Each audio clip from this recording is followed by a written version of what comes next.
Amen.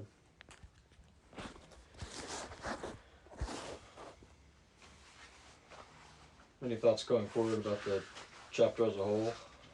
What do you guys think about this one? It was one of those chapters where like it starts out and it's got some pretty heavy, things. Like he's pretty almost like onto you about.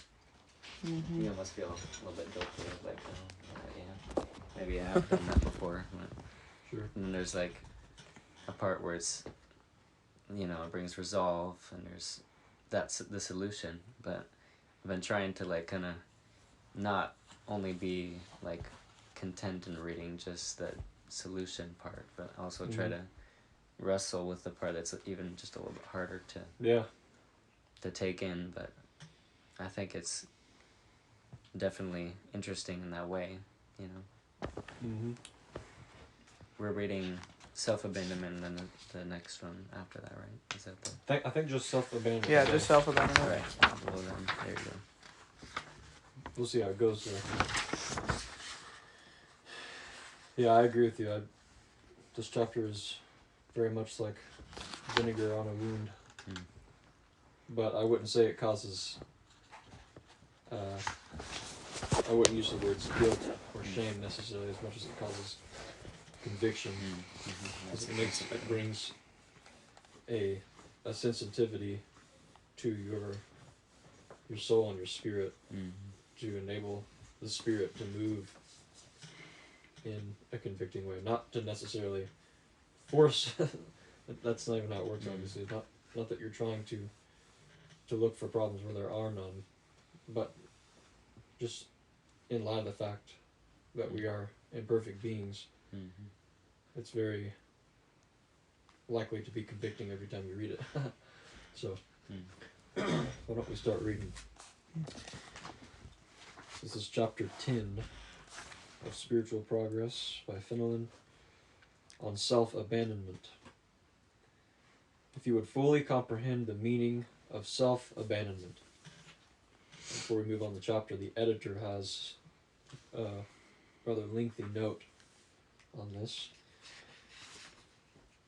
The terms abandonment, annihilation, and death of itself, and the correlative expressions, union with God, oneness, and others of similar import, are frequently used by writers on the higher life as a most concise and convenient form of designating a state of experience indicated throughout the New Testament by such texts as the following. Wherefore, if ye be dead with Christ, etc., as mentioned in Colossians 2, verse 20, if ye then be risen with Christ, etc., Colossians 3, verse 1, for ye are dead, and your life is hid with Christ in God, Colossians 3, verse 3, and they that are Christ's have crucified the flesh with the affections and lusts, Galatians 5, verse 24. For it is God which worketh in you both to will and to do of his good pleasure, Philippians 2, verse 13. That they all may be one, as thou, Father, art one in me, and I in thee, that they also may be one in us. John 17, verse 21. It has been objected by some that this abnegation of self, recommended in such glowing terms by these pious authors, involved two exceedingly dangerous errors. That on the one hand, it necessarily implied an abandonment and loss of our identity by a sort of pagan transfusion into God, and on the other, that it bordered upon, if it did not constitute, a very pernicious form of perfectionism, and that it made God the author of all our willing and doing, whatever their moral character. The first I will mention in that first objection that people have, as that it is kind of like he called it like a pagan transfusion into God. Actually comes from mystical Christian sects sects Mm-hmm. don't let that word throw you off. It's a branch of Christian belief that actually adopted a lot of Greek and therefore pagan beliefs about spiritual practice and spiritual like what the purpose of creation is even. So there were in the beginning there was a sect called the Gnostics, which was a super mystical and actually very Platonic, therefore Greek philosophy influenced sect of Christianity, which they believe that everything in the physical world was evil, basically. So nothing in the physical realm should be considered good, and in fact we should expect that our spiritual purpose is to escape from all of it and at last become purely spirit. So these actually came from ideas that existed before Christ came. And the Gnostic sect was one of the first to have these sort of beliefs, but there are other groups that had very similar beliefs. So we're looking at a kind of a shallow-minded approach to what the author Fenelon means by self-abandonment and self-abnegation. They're thinking that he's influenced by these people's beliefs that the physical world is 100% terrible and bad, that what God created in the physical world isn't good, even though that's precisely what he says when he finishes on that seventh day of creation. He said he looked at everything he had created and said it is good. So anyways, I won't go too deep into it, but there are and have been throughout the course of Christian history many beliefs about the physical world being useless and evil, or even a necessary evil, as it actually was called so by Aristotle, I think, at one point. So these are all beliefs that crept their way into Christian thinking that originally came from primarily Greek sources. Okay. Let's see. It can scarcely be necessary to say to anyone who has made himself familiar with the subject that such doctrines would be a melancholy perversion of the teachings of the writers in question. By the death of self and annihilation of the will, they simply mean to express in the strongest manner possible, this is an important sentence, that the soul, on every occasion and under all circumstances, wills only what God wills, retaining perfectly its identity. So identity doesn't vanish. And of course, its power to will. So that can be a really misleading term when someone says our wills are annihilated, because it doesn't mean that they actually... I really am not fond of putting it that way. It's not that our wills actually are annihilated, it's that our wills find alignment with the will of God's. By union with, or absorption into God, they intend to convey the idea of the state of oneness referred to by Christ, wherein the soul is made partaker of the perfect holiness of God. But none are more earnest in insisting that the smallest appearance of evil is unanswerable evidence that such an attainment is still at a distance. By their fruits ye shall know them, is constantly asserted to be the inexorable standard of judgment for this, as for all other states of experience. I appreciate that last point he makes there, actually, because it's not, once again, this is not a matter of figuring out what makes sense intellectually when it comes to what self-abandonment means, or on what self-abnegation means, or dying to self. That's not an intellectual problem to solve. That's kind of the point he makes in the last sentence. It's something that is made real to us, is truth to us through experience. And the production of that. Right. Yeah. And it shouldn't be considered a mystical experience either, per se. Mm-hmm. Mystical in the sense that it shouldn't necessarily make intellectual sense, sure, but not mystical in that it's involved with like pagan or occult practice in the same way that certain objectors would see it, because there are pagan practices that involve the annihilation of self and identity. I mean, that's Buddhism, for instance. It's the whole thing behind that religion. Interesting. Okay. So back to Finland.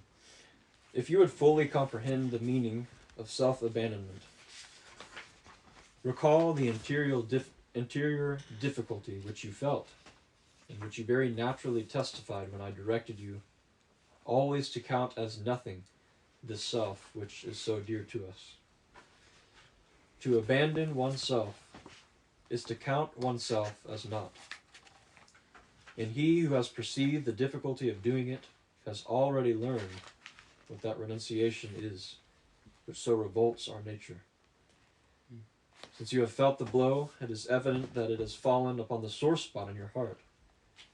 Let the all-powerful hand of God work in you, as he well knows how, to tear you from yourself. That's something that he has to do consistently. But what we learn is that eventually we don't have to be torn from ourselves. That's the beauty of learning how to yield to God. It's learning yieldedness that we finally come to know what his heart truly is behind separating us from ourselves. The origin of our trouble is that we love ourselves with a blind passion that amounts to idolatry. If we love anything beyond, it is only for our own sakes. We must be undeceived respecting all those generous friendships, in which it appears as though we so far forgot ourselves as to think only of the interests of our friend. If the motive of our friendship be not low and gross, it is nevertheless still selfish, and the more delicate, the more concealed, and the more proper in the eyes of the world it is, the more dangerous does it become, and the more likely to poison us by feeding our self-love. It makes us look at our relationships quite a bit differently, even to one another. Yeah, it's kind of interesting because it's kind of makes you look at life differently, because you see things and you see people all through the lens of how it benefits you, even if you're not directly thinking that. It's just a very limited way to view life, and even a very limited way to love. And it's not even something that we realize, and we walk out our whole life without even knowing. But we're missing out on so much by doing that. I think we realize, too, that here Finland's not saying that even in our friendships we're looking at people so as to take advantage of them. No. We're not selfish in that sense.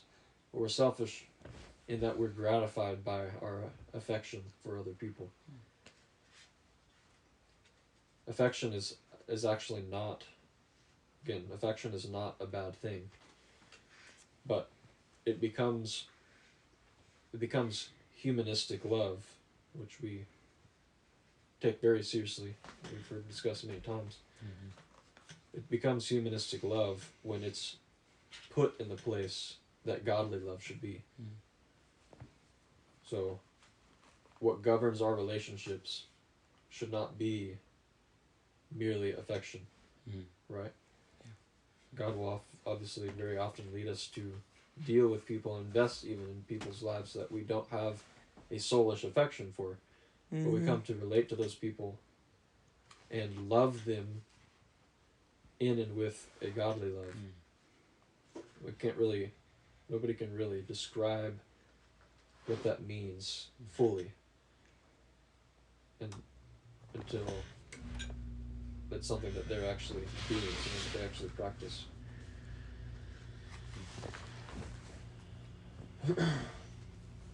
In those friendships which appear both to ourselves and to the world so generous and disinterested, we seek, in short, the pleasure of loving without recompense, What does that mean? Recompense? Like receiving again? Yeah, so Mm. basically love that's returned to Mm. us.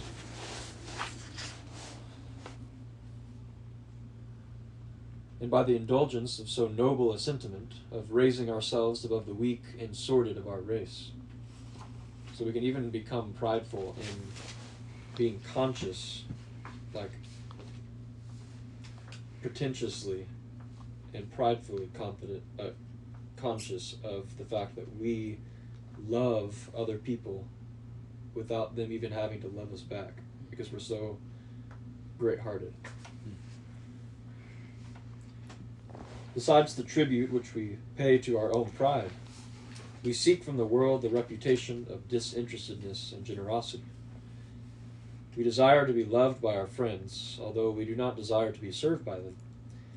We hope that they will be charmed with what we do for them, without any expectation of return. And in this way, we get that very return which we seem to despise.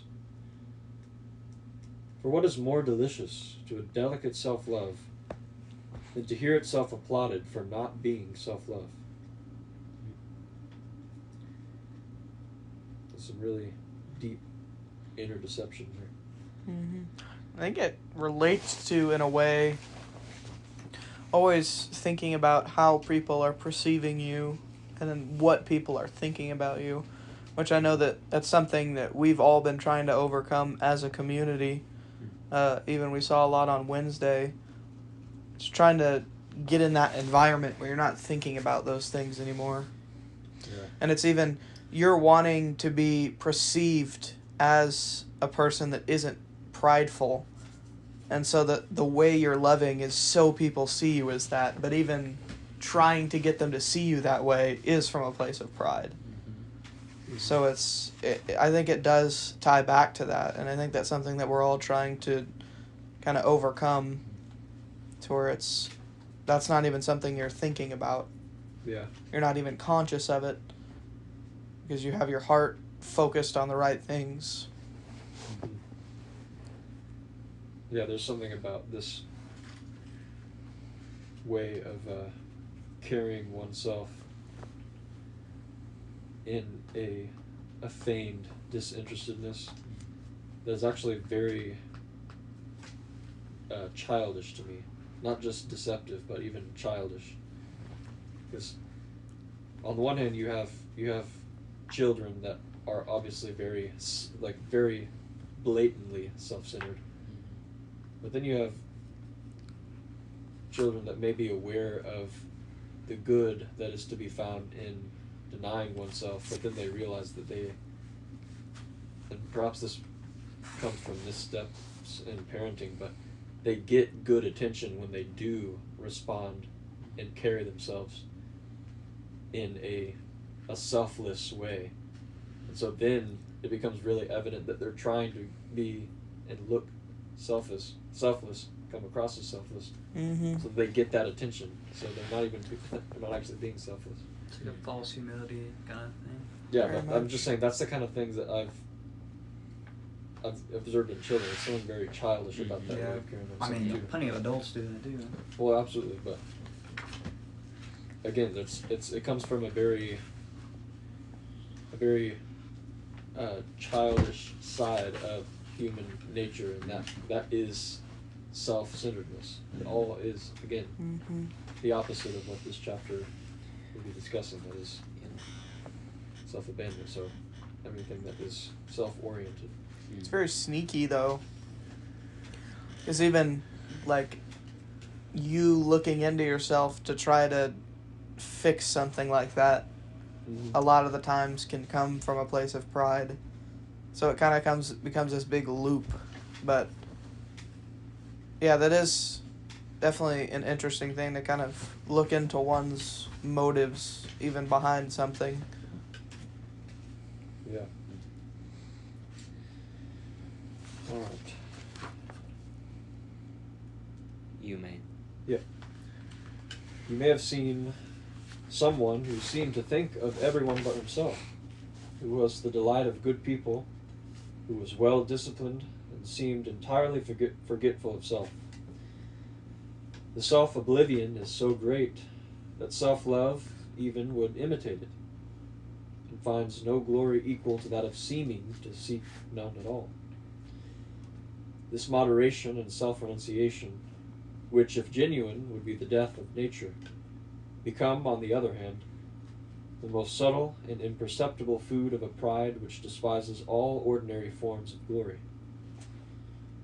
and desires only that which is to be secured by trampling underfoot all the gross objects of ambition which captivate ordinary minds. But it is not a difficult matter to unmask this modest arrogance, this pride which seems no pride at all. So much does it appear to have renounced all the ordinary objects of desire. Condemn it, and it cannot bear to be found fault with. Let those whom it loves fail to repay it with friendship, esteem, and confidence. It is stung to the quick. It is easy to see that it is not disinterested, though it tries so hard to seem so. It does not indeed accept payment in as gross coin as others. It does not desire insipid praise, or money, or that good fortune which consists in office and dignities. It must be paid nevertheless. It is greedy of the esteem of good people. It loves that it may be loved again and be admired for its disinterestedness. It seems to forget self, that by that means it may draw the attention of the whole world upon self alone.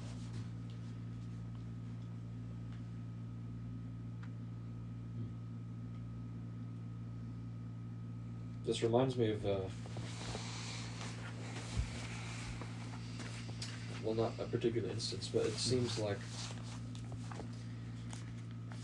the person at fault in wanting to come across as disinterested, but actually being self-focused and wanting attention from others through an apparent selflessness, is someone who perhaps may have even started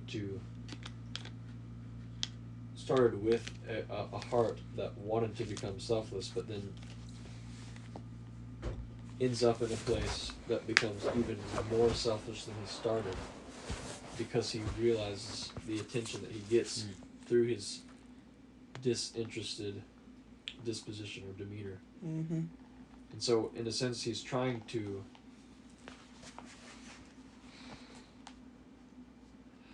that's a good metaphor.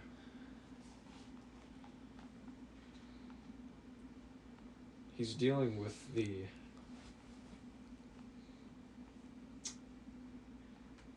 he's almost trying to take on the outer garments of what would be a selfless person, but he's actually in the inside. That's obviously not what he is. But he thinks by that he's basically convinced that selflessness is a matter of appearances, and that it's not something that has to do with the heart. But obviously, that's the very thing it has to do with, and perhaps the only thing it has to do with, is what's going on within the man. It's not a matter of how you act. It's not a matter of even trying to be selfless. Yeah. That's what I'm trying to get at. Selflessness is not something that's achieved by trying to be selfless. Does that make sense? Yeah. Selflessness is something that begins inside with a deeper change of mind and heart. It's a change of perspective on life. It's not something you're supposed to have to really try to do in every moment when the opportunity arises. It's something that has to become natural. A selfless lifestyle, selfless actions, a selfless personality, that is the fruit of something. That's the effect of something that has taken place before that. Which is why it's important from the get-go to realize that selflessness, becoming truly selfless, the process of self-abandonment is not something that is even accomplished by ourselves merely. So to realize that it's not a purely human endeavor is, I think, the first step in in becoming selfless and reaching a truly selfless point in life. It's actually a work that the Lord accomplishes in us by the submission of our will. Yeah, like it's just like it's all included in that life, right? That we're supposed to live. Like it's we've often talked about how it's most of the time better not to even think, like Elijah was saying, with our minds about stuff like that, but like he was saying, like it's a natural flow. Yeah. That's like That's why it's even worth being careful about reading a book like this, because the true point of our life as sons of God is like the end goal is not to become selfless at last. We've mentioned that before. Selflessness is not the end. Selflessness is the natural product of becoming a son, being formed and shaped into the likeness of God. So it's almost like an attribute of like the fully matured. You know, like, and an even more sinister or more deceptive way than the author's describing here. Selflessness is something that, as an idea, as a spiritual concept, can itself become a thing idolized. It sounds crazy to say, but selflessness can be a subject so important to a mind that is obsessed with the idea that it actually ends up distracting them from what matters most. Obviously, the Lord can take you through a season where selflessness is a main theme. He's teaching you something there. That's I don't mean to disregard that at all.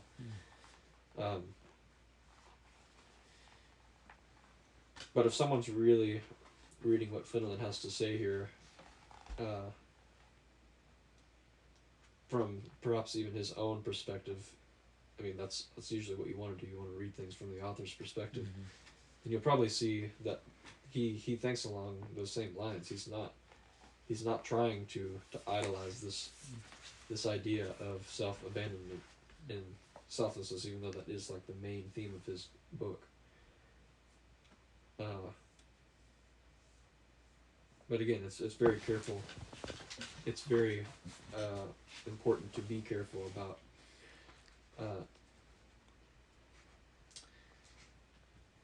reading something with your own framework.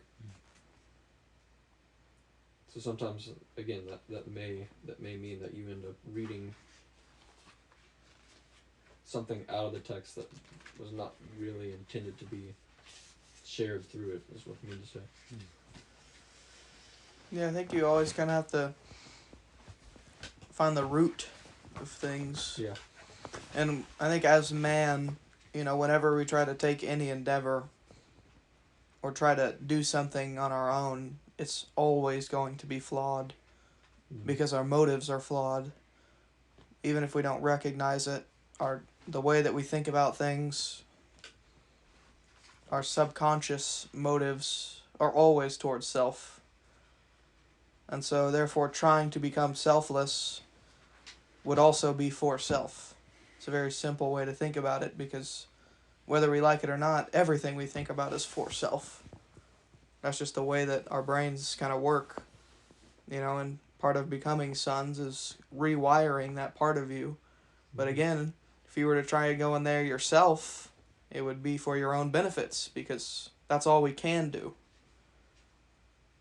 And so I think becoming selfless, you wouldn't even know.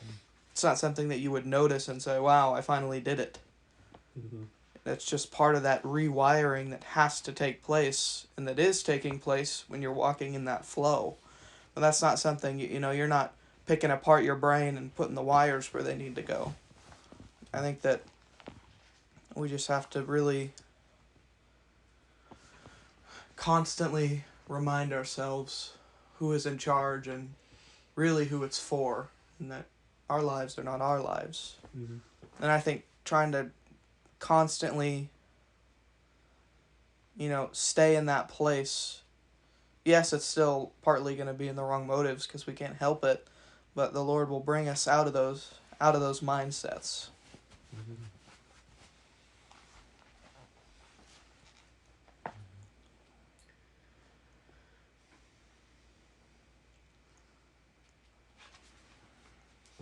Do you guys have anything else on top of what Isaac was saying?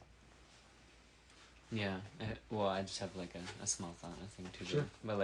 But like what Isaac was saying with, and I think we were, we've been kind of talking about the same themes here. But as we are going towards the goal, right, in mind, which is it's hard to describe, but it's like the Lord's end, right, for us to truly be made one with Him, I guess. Like that, like we were all talking about, it's just another part of that process, not that it needs to be put in a low place, because it is a significant thing, right? Mm-hmm. And it's just like each part is like a new capacity, or whatever word you may use, but it's all of these things being gained are what I mean by being made one with the Father is having His same heart, right? And that heart includes all of it. Yes. Does that make sense? Yeah, I'm trying to process and expand my thoughts along that same line of thinking about what, the fundamental question is what things should. This is a very interesting question to me, and I don't know the answer to it fully, even though the answer is probably very simple. But what things in relation to spiritual progress and maturity in oneself, what things should be done with conscious effort, and what things shouldn't be done with conscious effort. So you mean with the mind? Conscious, what do you mean by conscious? Yes. Knowingly doing something. Conscious is I'm gonna Being try aware of to the do fact. this. Oh, okay. Being aware of the fact that you're trying to improve in something. Because there are obviously many things that we should be consciously seeking to improve ourselves in and grow in. But then what things do we entrust to the Lord and not particularly try to refine in ourselves, but know that refinement is taking place nonetheless through our obedience to the Lord? Yeah. It's an interesting question of which which is which. Yeah. Yeah, I think that's something that we've talked about even in our time together, Noah. It's just something that I think you and me have both been on as people who are constantly trying to, work on those things. But I think as we both learned, it's a very easy trap to get caught up in. And I think it's, as you even said, and I think that you almost answered a little bit, is the simplicity there, right? It's when you're consciously trying to keep your focus on the Lord and what He has for you, and He tells you those things through His people, our people, and I think through other ways, and He tells us that through daily life when we have our mind and heart focused on Him. And that's kind of as simple as it gets. If you don't know what that looks like, I think that's a good conversation to have. But I think that we all have an idea of what that looks like. We describe it as being in the flow, right? And as we've seen, when you're in the flow, you see everything kind of differently with those spiritual eyes. And I think that's how the Lord can speak to you and reveal certain things that need refinement in your life. That's very true.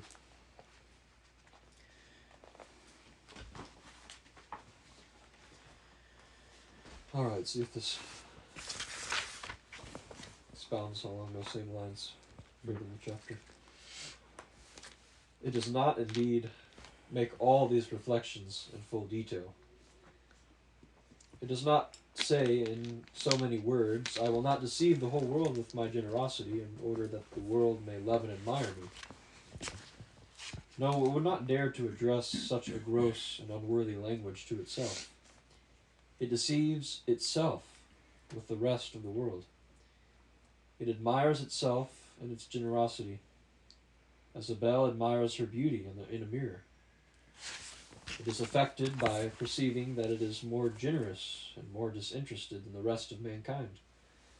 The illusion it prepares for others extends to itself. It passes with itself for what it passes itself upon others.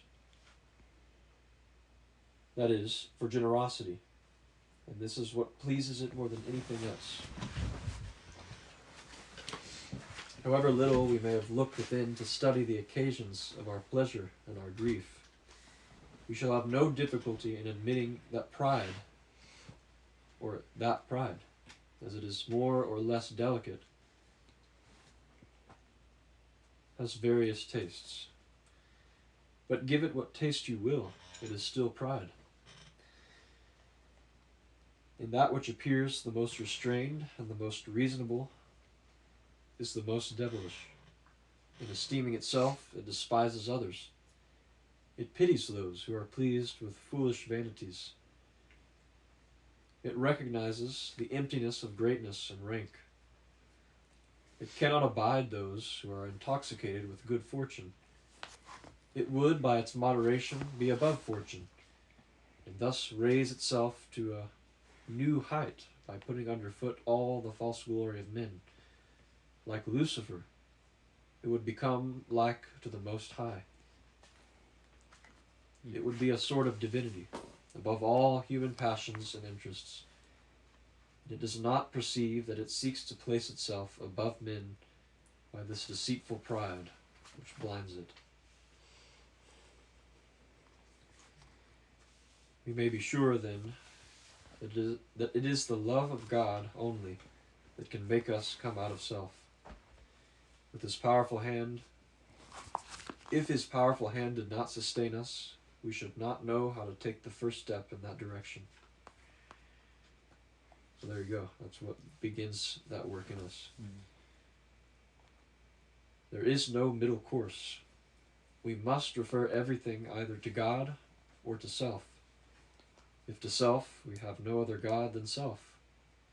If to God, we are then in order, and regarding ourselves only as one among the other creatures of God, without selfish interests, and with a single eye to accomplish his will. We enter into that self-abandonment which you desire so earnestly to understand. That's a good See, way to again, put it. it's not... Sorry, I'm just saying it's not the focus. The focus is not on becoming selfless. The focus is on The will of God. God's will, becoming and knowing Him more, wanting to know what His will is for our life and for everything. We want to become identified with that, and that's when true selflessness starts. Sorry, go ahead. No, that's good thoughts. I don't have anything else. Yeah, I marked that section. Mm-hmm. I was gonna say that earlier. That it's not about making yourself selfless. That's not the point. That's not like. Well, it is what you want to do, but if that's all you're thinking about, kind of like Isaac was saying, that in itself is kind of still thinking about self. Because I think what God really looks for in His sons is a desire for something, that's supposed to be seeking after Him. I think seeking to be perfect in like a sense of looking to be like God is like there's like the kind of like the parable or something like the frog jumping halfway across the pond, but it cuts halfway each time. Basically something that's like a ever moving horizon, but it's always there. It's basically we're always going after this perfection. And God wants us to be like him. But at the same time, what God, I think, really cherishes is the willingness in our own hearts to go after that, even if we know in a way it can be impossible. The willingness inside our hearts to, in this instance, seek to be selfless by being like God, or seek to be selfless by using and relating to people with the love of God is, I think, what pleases God. It's the willingness for us to do that. Not to, by like June 7th, I'm going to be selfless. It's not like a goal to be like, I'm going to be selfless, It's like, it's a willingness to seek God at the end of the day, or something like that. Yeah, I think. Sorry, go ahead. No, good. I just thought of a very simple picture of an inordinate focus on selflessness and not knowing what selflessness is for. So it's like you're a vessel. Your life is a vessel, so it's like a cup. And you finally rid yourself of every last drip of self. And so you're a clean vessel. So if that's the goal, then you're done. But then the Lord comes to fill you, but you refuse to be filled. Because you become selfless. You don't you don't want to be filled or solely by anything else now. So you've completely rid yourself of yourself.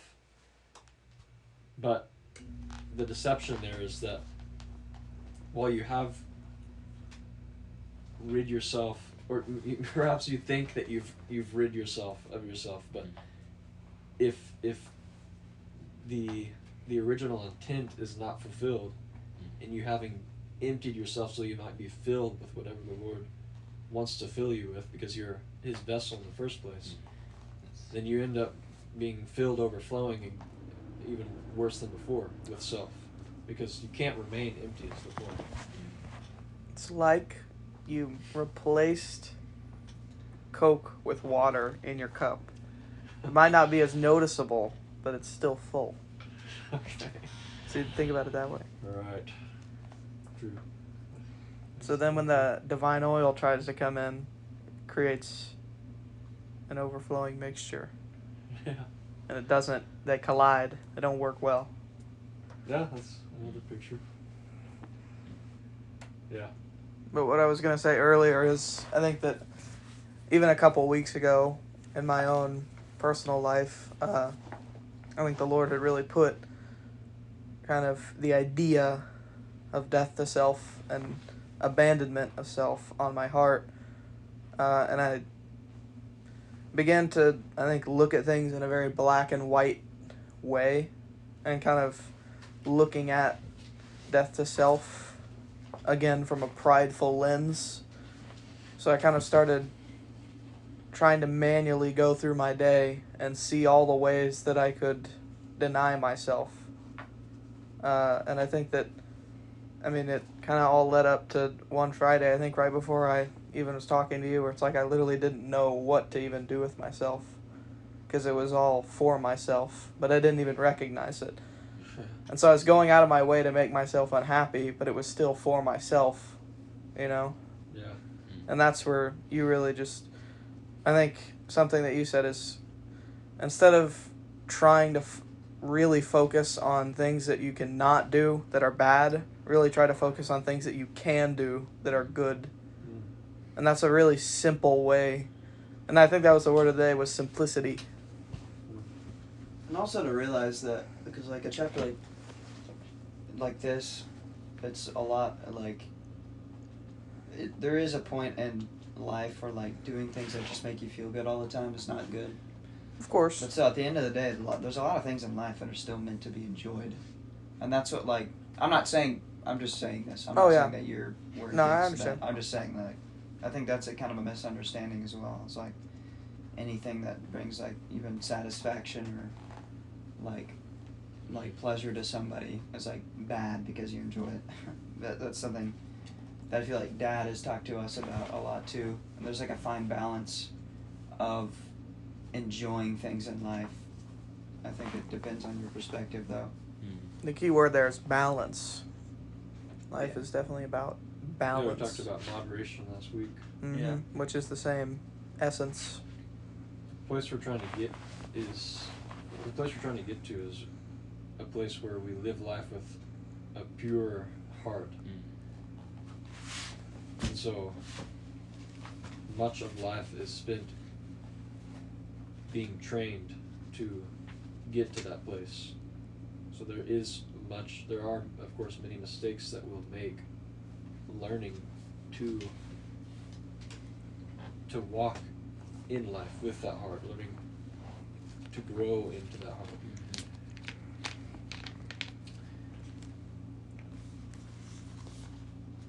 And so we should never have a guilty perspective or feeling towards things that are pleasing and enjoyable. Because guilt is of the enemy. What we should, and this is how life teaches us, how the Lord teaches us in life, what we should have towards things that are unclean, things that are not helpful, even things that are perhaps good, but yet again, not necessarily helpful to our spiritual development or to God's people, is a feeling and a sense of conviction. Again, we're making that difference between guilt and shame and conviction. And so once we're able to establish that difference, then we become better students of life, and we make greater strides in our progress to walking in life with a genuine, pure heart towards things. And then, indeed, we can go about life led by what we know in our hearts to be right without crossing the line.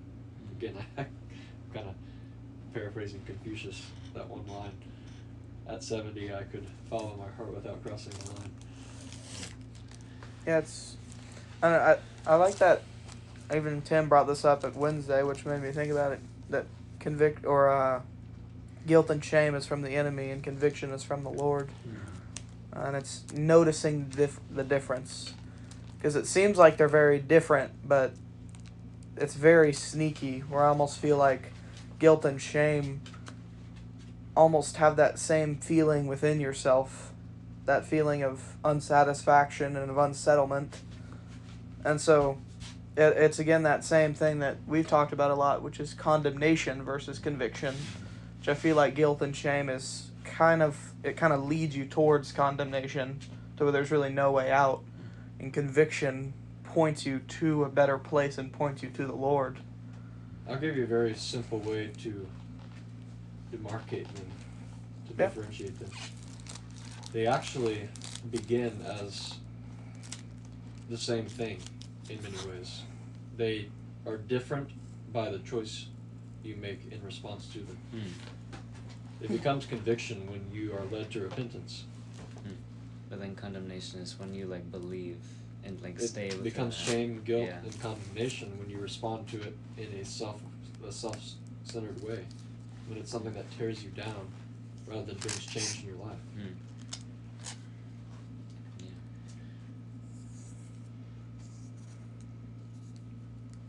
Because it all begins as a doubt or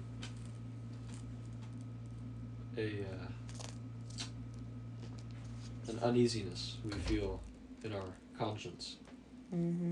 That's where shame and guilt are felt in that same place. Again, it's the way that you respond to it. Okay, let's continue. But let me say again, that nothing will so shut your heart against the grace of abandonment as that philosophic pride and self-love in the disguise of worldly generosity, of which you should be especially in fear, on account of your natural disposition towards it. So he's obviously talking to someone that has a tendency to intellectualize things a little bit, maybe. The greater our inherent endowment of frankness, disinterestedness, pleasure in doing good, delicacy of feeling, love of honor, and generous friendship, the more lively should be our distrust of self, and our fear lest we take complacency in these gifts of nature. So that gives you kind of a different understanding of the, what's that phrase? The more power you have, the more responsibility you have. If you are gifted in these very high qualities or virtues, say of being sensitive to others' feelings, loving, honor, being a great friend, having these different relational gifts or gifts and character, then that actually should not lead you to believe that you're safeguarded from self-centered thinking, but that you should be all the more on guard against self-centered thinking, which would reveal or manifest itself as a pride in those qualities, knowing that you are gifted in those ways and walking in them presumptuously. The reason why no creature can draw us out of ourselves is that there is none that deserves to be preferred before ourselves. There is none which has the right so to detach us, nor the perfection which would be necessary to unite us to them without reference to ourselves, nor the power to satisfy the soul in such an attachment. Hence, it is that we love nothing out of ourselves, except for the reference it has to self. We choose under the direction of our coarse and brutal passions, if we are low and boorish, or under the guidance of a refined desire for glory, if we are so delicate as not to be satisfied with what is gross and vulgar. But God does two things, which He only has the power to do. He reveals Himself to us with all His rights over the creature and in all the charms of His goodness. Then we feel that not having made ourselves, we are not made for ourselves, that we are created for the glory of Him whom it has pleased to form us,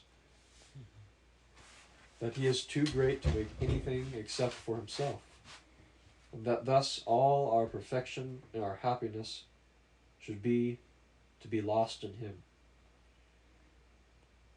This is what no created thing, dazzling though it may be, can make us realize in respect to itself. Far from finding in them that infinity which so fills and transports us in God, we discover only a void, a powerlessness to fill our hearts, an imperfection that continually drives us into ourselves. The second miracle which God works is to operate in our hearts that which He pleases, after having enlightened our understanding. He is not satisfied with having displayed His own charms. He makes us love Him by producing, by His grace, His love in our hearts. And He thus Himself performs within us what He makes us see we owe to Him. We desire perhaps to know more in detail in what this self-abandonment consists. I will endeavor to satisfy you. There is little difficulty in comprehending that we must reject criminal pleasures, unjust gains, and gross vanities, because the renouncement of these things consists in a contempt which repudiates them absolutely and forbids our deriving any enjoyment from them. But it is not so easy to understand that we must abandon property honestly acquired, the pleasures of a modest and well-spent life, the honors derivable from a good reputation, and a virtue which elevates us above the reach of envy. The reason why we do not understand that these things must be given up is that we are not required to discard them with dislike, but on the contrary, to preserve them to be used according to the station in which the divine providence places us. That is to say, the good things of life. While even these are to be recognized by us, truly recognized by us as not belonging to ourselves, not derived even from us, because again, there is no good thing in us. All good things come from above. To know that those things, if they're to be used at all, are to be used by God and according to His purposes. It's a really easy thing to say, and perhaps we have all said it about the good things of our own lives, but again, this is just another one of those things that is proven through practice and obedience in it. Mm-hmm.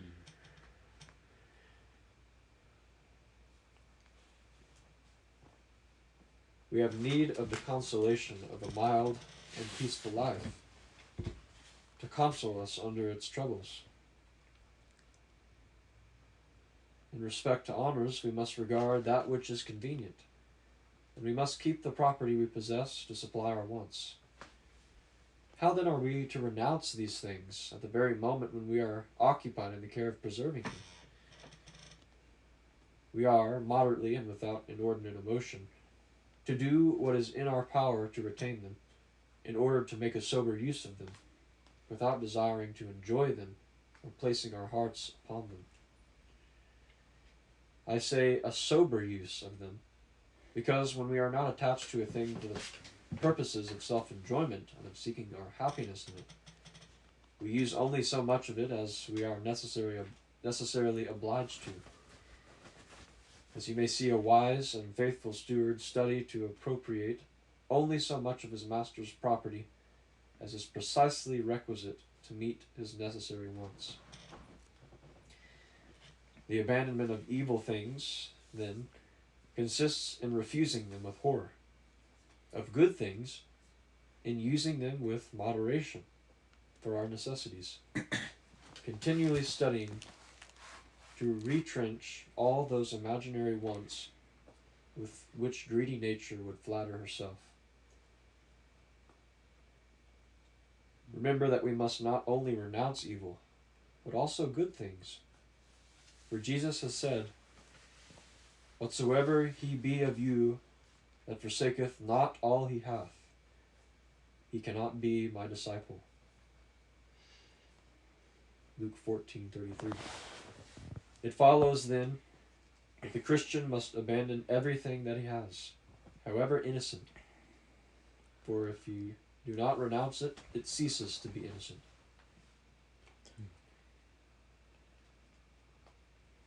He must abandon those things which it is his duty to guard with the greatest possible care, such as the good of his family or his own reputation.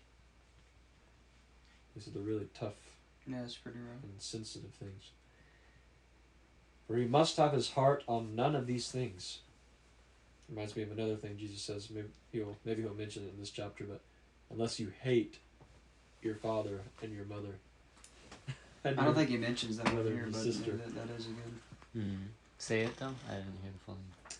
I'm trying to remember exactly what the verse is, but Jesus said, "Unless you hate Like you have no part in your me." mother and your brother and your sister, then you can have no part in. You can't love me. Essentially, there has to be a greater love that you have for me, than you do of these dearest relationships in your life.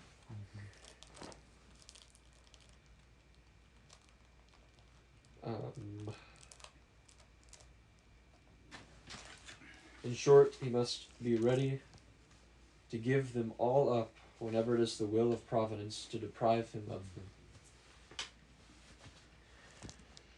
He must give up those whom he loves best, and whom it is his duty to love, and his renouncement of them consists in this, that he is to love them for God only, to make use of the consolation of their friendship soberly, and for the supply of his wants, to be ready to part with them whenever God wills it, and never to seek in them the true repose of his heart.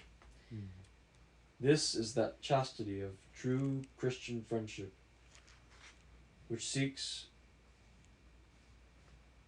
in the mortal and earthly friend only the heavenly spouse. It is thus that we use the world and the creature as not abusing them, according to St. Paul. We do not desire to take pleasure in them.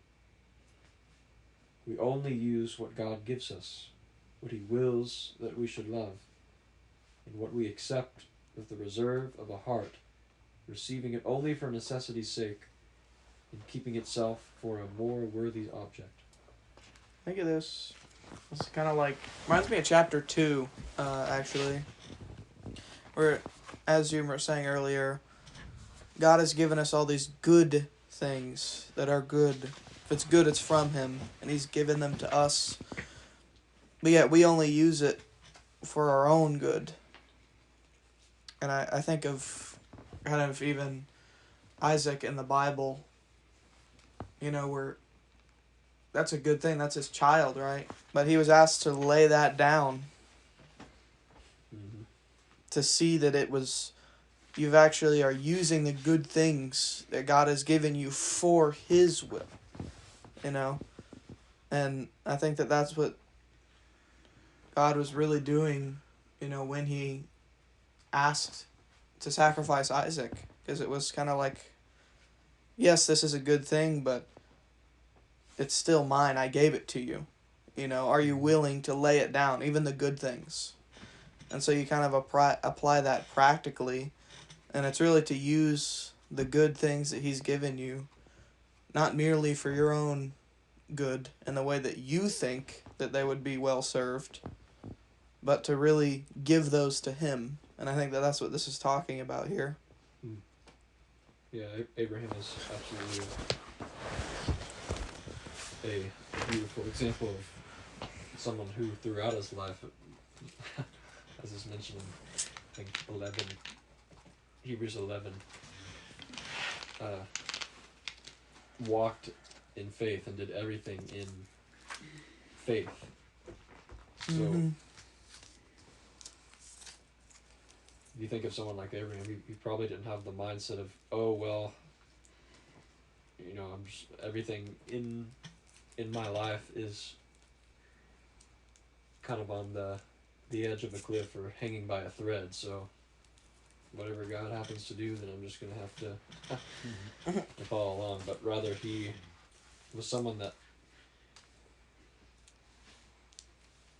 it's almost a thing difficult for me to describe. It's because it seems to really know what Abraham's heart was behind having that truly selfless faith.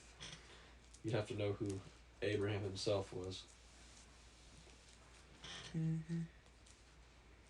But that was obviously something Abraham learned throughout his life, but that was at the very beginning too, when God told him to leave the land of his ancestors, the Chaldeans. And that was obviously a journey of uncertainty, and required a faith and a trust in something that was beyond him, something that certainly was beyond his understanding. And that was, in many ways, the ultimate test with his son, which he had been promised. Obviously, there's a lot of build-up there, because he was the promised heir. He was the promised son. Yeah, and then it's God just said, "Well, you need to sacrifice him." yeah, Yes, that's a very good example.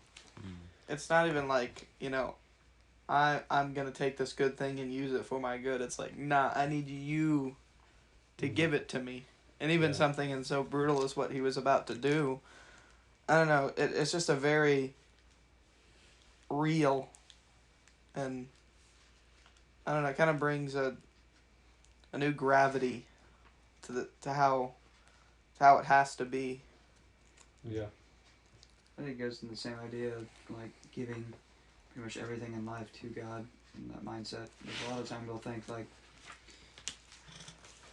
give like the things we're worried about to God. Like we're worried about this, then just bring it before God, which is a good thing. But we don't like to think about it in context of everything that we have and do and love that's not ours. Like even down to like our own children. I mean, we don't have kids, but like our own children or spouse or something. Like are not yours. They're you live under and that's living under. It's not. They're not yours as if God owns like a. It is possessive, but it's not like, obviously not evil. It's like it's a trust in God. That's what that is. Giving everything to God is your trust in God. So it's not like God's taking it away. That's not what the type of giving it is. It's trusting in God. That's basically what that is. I mean, that's what you guys are saying. But. Yeah, and especially in the case of like even giving up your family, like I think even as a dad, like that's like one of the hardest things to do. But again, it's not like in most cases you're never gonna see your family again. It's truly having that yielded willingness and that faith to say, I don't know what's best for my family here. You've instructed me to lead them, but you know better than I do ultimately. Yeah, that's another part of that story with Isaac and Abraham that I find so fascinating, that really just enables you to glimpse into the great extent of Abraham's faith and of the relationship he must have had with God, personal relationship. That is when Isaac asked Abraham, we have we have all the supplies needed for the sacrifice, but where's the lamb? Where's the gift? But then Abraham responds, the Lord will provide the sacrifice. And so there's obviously a lingering hope and more than that, a trust in God. That even though God himself had told him, go take your son Isaac and sacrifice him on this mountain, there was still something deep within Abraham that trusted God beyond, it sounds silly to put it this way, even beyond what God had said or what he had understood God to have said. So that's like such a deep level of trust. That's crazy. It's almost unfathomable. Especially since that's like that was his gift. That was his son. That was his world. Right. But he was not going to. That's truly another example of someone who lives in the moment. Is a truly present person. He's not worried about the past, and he's not. I mean, obviously there was a lot weighing on Abraham's heart, but it's not that he really does. He really did make every moment count for sure. Anyways, that was a good example of that. Okay. So I guess he does actually allude to that verse I mentioned here, Elijah, because he says. Oh, does he? Well, he doesn't explicitly mention it, but he says, it is in this sense that Christ would have us leave father and mother, brothers and sisters and friends, and that he has come to bring a sword upon earth. So in that sense, it is that sword that cuts in between those relationships, divides joint and marrow, as Paul would say. God is a jealous God. If in the recesses of your soul you are attached to any creature your heart is not worthy of him. he must reject it as a spouse that divides her affections between her bridegroom and the stranger. That's why we would talk about the reality of spiritual adultery. It's a small place. Okay.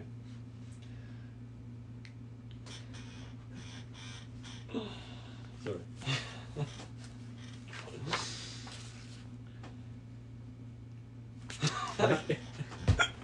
What are we laughing about here? No, you're making the recording awkward. Oh, it's always awkward. Yeah. So, anyways. Having abandoned everything exterior, and which is not self, it remains to complete the sacrifice by renouncing everything interior, including self.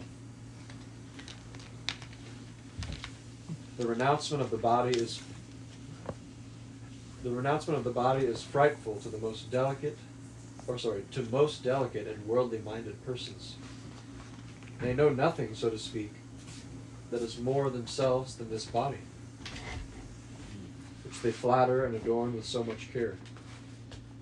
And even when deprived of its graces, they often retain a love for its life amounting to a shameful cowardice, so that the very name of death makes them shudder.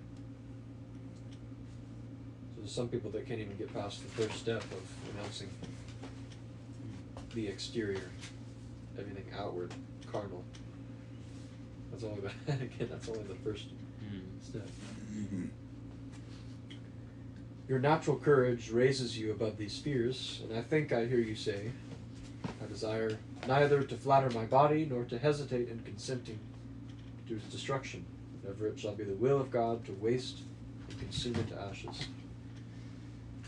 You may thus renounce the body, and yet there may remain great obstacles in the way of your renouncing the spirit.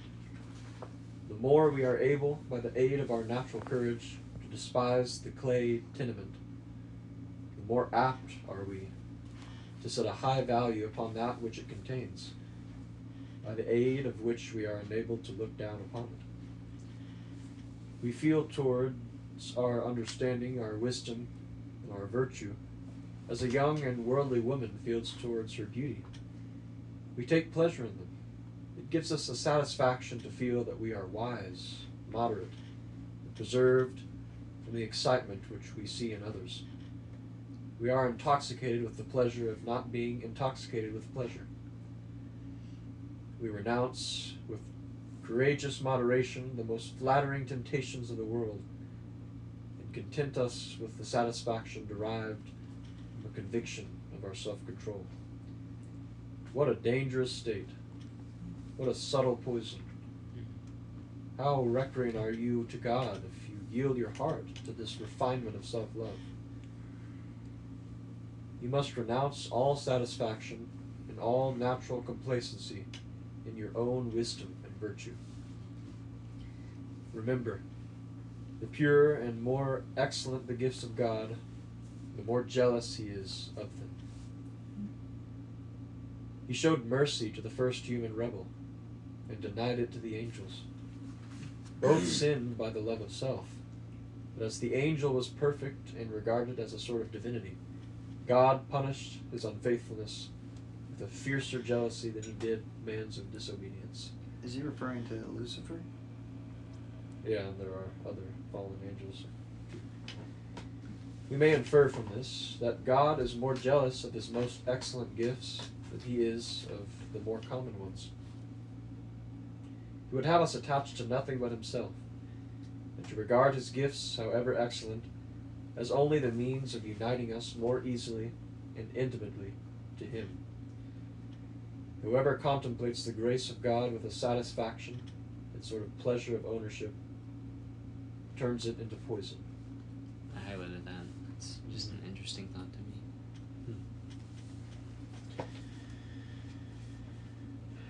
Never appropriate exterior things to yourself then, such as a favor or talents, or even things the most interior. Your goodwill is no less a gift of God's mercy than the life and being which you receive direct from his hands. Live, as it were, on trust. All that is in you and all that you are is only loaned to you, or loaned you. Make use of it, according to the will of him who lends it, but never regard it for a moment as your own. Herein consists true self-abandonment. It is the spirit of self-divesting, this use of ourselves and of ours with a single eye to the movements of God, who alone is the true proprietor of his creatures. You will desire to know, probably, what should be the practice of this renouncement in detail. But I answer that the feeling is no sooner established in the interior of the soul than God himself in every event of every day. Self-abandonment is not accomplished by means of painful reflections and continual struggles. It is only by refraining from self-contemplation and from desiring to master ourselves in our own way that we lose ourselves in God. I think that last bit just wraps it up so well, and it even kind of completely changes your idea of self-abandonment, as this kind of whole chapter does. It even changes your idea of self-discipline, too. Yeah, it's not just blindly denying everything that you enjoy and just to give your time to God, but it's losing yourself in God, and it's kind of that giving up control, as we talked about, where you kind of go further deep into the water to where your feet aren't even really touching anymore.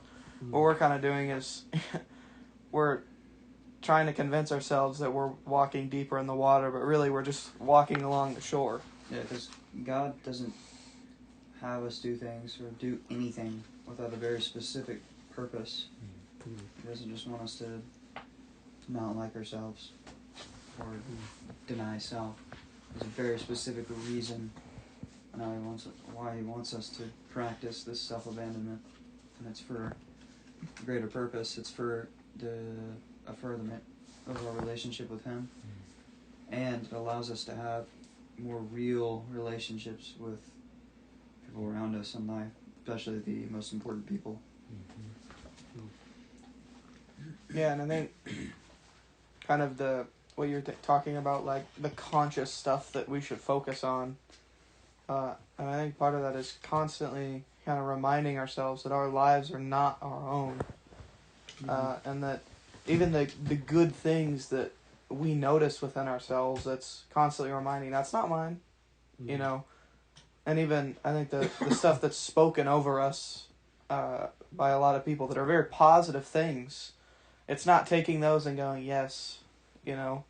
Woo. Yeah, again, like what God gave us those, but why? It's not so we can just be a cool person or whatever. Yeah. It's like God gave us that to use unto him, not for ourselves.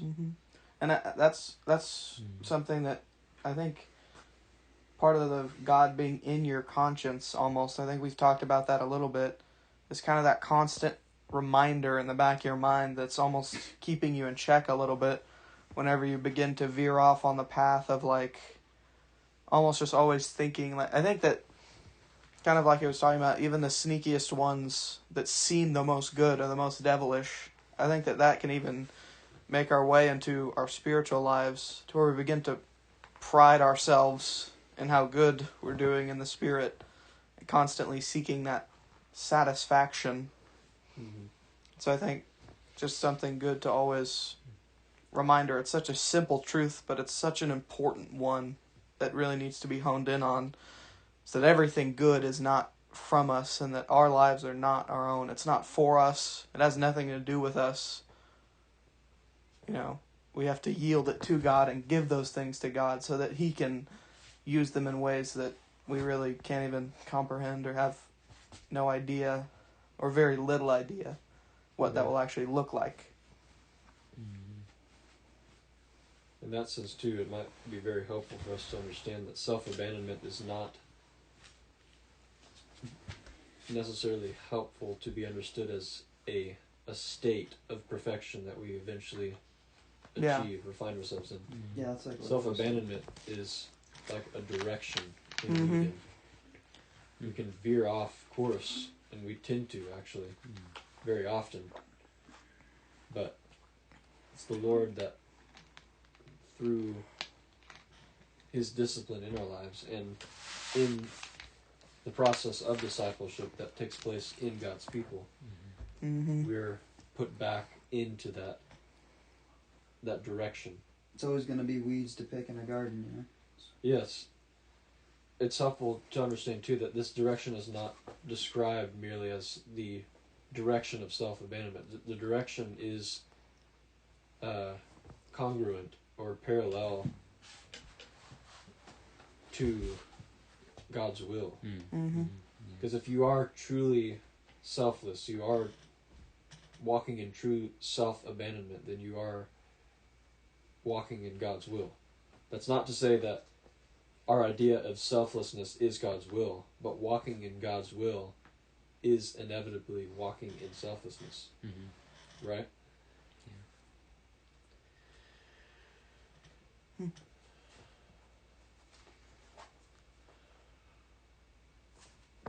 Any more thoughts, Benji? I don't think I have any thoughts.